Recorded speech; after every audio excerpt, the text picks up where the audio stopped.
been poorly designed, if not fatally designed. It's lacking connection and communication between specialties. You know, the bolts are rusted out, things aren't moving, whatever sort of description feels most appropriate. And so now it's almost like there's a second layer of appreciating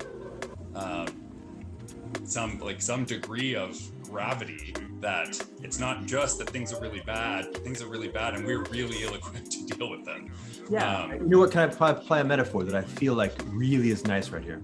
Like super powerful.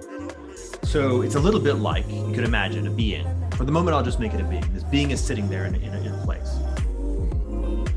And it's really thinking about what's up.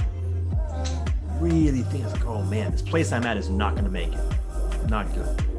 Okay, well, how do I deal with that? This XYZ, not going to work. Got it. I need to fly. Cool. Oh wait, what kind of being am I? I'm a fucking caterpillar. Bad news. Caterpillars can't fly. Good news. Caterpillars can become butterflies. I think that's kind of like the whole story. Individually and collectively, humans seem to have a particular kind of capacity to evolve in the modality of caterpillar. The notion of evolution has this extremely important move from genotype and phenotype. Your child is not like more you. Your child is something where you are no longer you, but are you in a completely different mode. You're no longer phenotypic you, you're now genotypic you.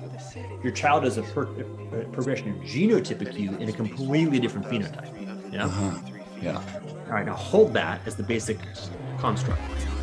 The caterpillar does the same thing with a very specific middle move. Right? So the caterpillar, think about this, when it creates a chrysalis, it melts itself.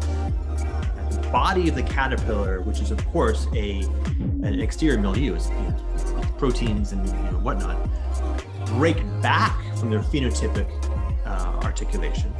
It says, okay, now flip into butterfly. Right. So the caterpillar gives birth to itself.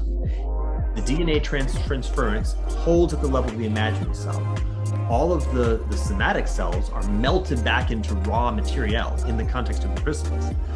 Then you, just like your body just tends to go back to nature, and the only thing that goes from you is your DNA.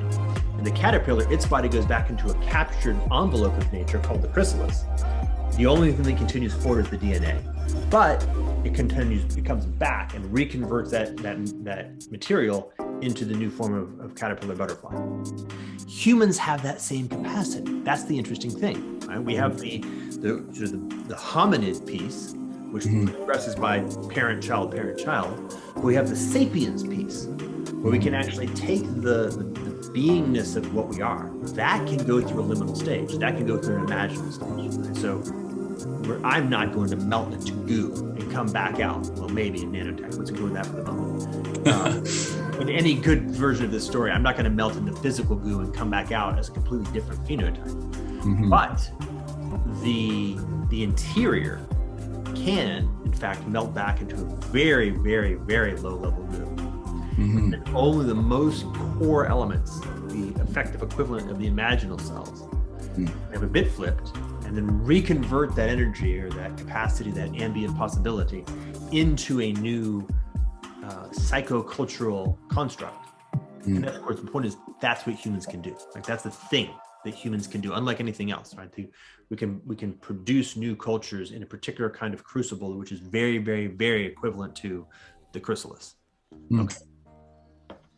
Yeah.